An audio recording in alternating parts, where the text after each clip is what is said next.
Hey, GenX, still in corporate. That's kind of cool, but not really, but I do understand it. There's different situations why you still have to remain in corporate or have to find that next corporate job.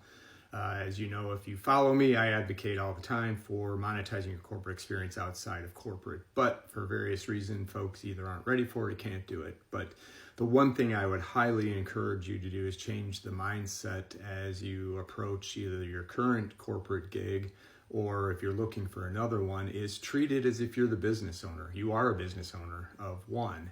And unlike the old employee-employer relationship where it's really about command and control for that salary and benefits, really approach this as if this corporate job is your one and only customer. It may not be ideal. Maybe they're paying you good money. Maybe you're doing your work you like or you don't like, and there's trade-offs. You have to go to the office, all these other things.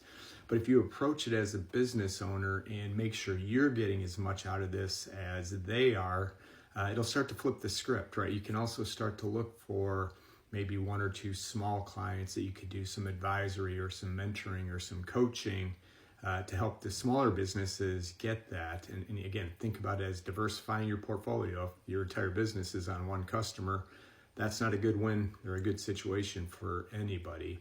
And this is something I did not do when I was in corporate, really until the last role. And then I started to think about that as a company of one. And what I finally realized was, they're billing me out at, I see what they're billing me out, and they're only paying me half of what they're billing me out at. I'm trying to think, what in the world are they providing as a value or benefit back to me? So that really started to flip the switch for me.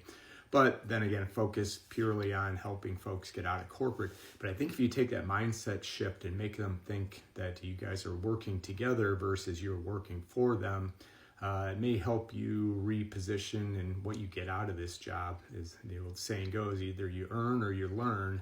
And as a Gen Xer, it's going to be hard to learn on the job. You've been doing something for so long. So make sure you're getting money, but also make sure you're setting yourself up for the future. And if it sounds interesting, I've got a number of free tools. You can check it out in my bio. Check out the top link. We keep adding more and more resources. Check out the podcast if you want to hear some use cases from other folks, or just reach out and connect with me directly on LinkedIn. That's the preferred place. Connect with me and then message me if you have any specific questions. And on this Friday, if you're still in corporate, good luck.